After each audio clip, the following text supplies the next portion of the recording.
एक बार एक राजा के महल में एक व्यापारी दो गायों को लेकर आया। दोनों ही स्वस्थ, सुंदर व दिखने में लगभग एक जैसी थीं। व्यापारी ने राजा से कहा, महाराज, ये दोनों गायें मां बेटी हैं, परंतु मुझे यह नहीं पता है कि दोनों में मां कौन है और बेटी कौन है। मैं इसलिए नहीं जान पाया क्योंकि दोनों में कोई विशेष अंतर नहीं है। मैंने अनेक स्थानों पर लोगों से यह पूछा, किंतु कोई भी इन दोनों में मां बेटी की पहचान नहीं कर पाया।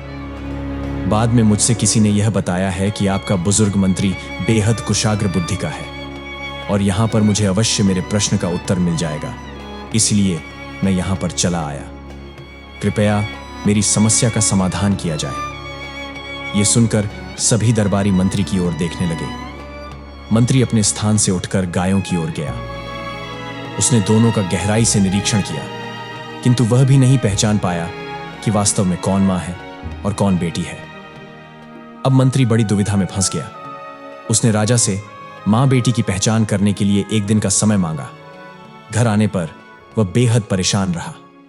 उसकी पत्नी इस बात को समझ गई। उसने जब मंत्री से परेशानी का कारण पूछा तो उसने सारी बात बता दी। यह सुनकर उसकी बुद्धिमती पत्नी बोली, अरे बस इतनी सी बात है, यह तो मैं भी बता सकती हूं। अगले दिन मंत्री अपनी पत्नी को वहां अपने साथ लेकर गया जहां गायें बंधी थीं। मंत्री की पत्नी ने दोनों गायों के आगे अच्छा भोजन रखा। कुछ ही देर बाद उसने मां व बेटी में अंतर बता दिया। लोग चकित रह गए।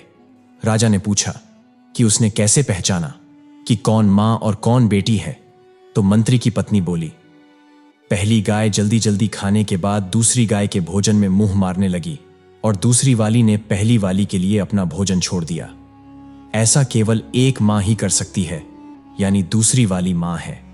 मां ही बच्चे के लिए भूखी रह सकती है। मां में ही त्याग, करुणा, वात्सल्य, ममत्व के गुण विद्यमान होते हैं। इस दुनिया में मां से महान कोई नहीं है। मां के चरणों में भगवान को भी झुकना पड़ता है।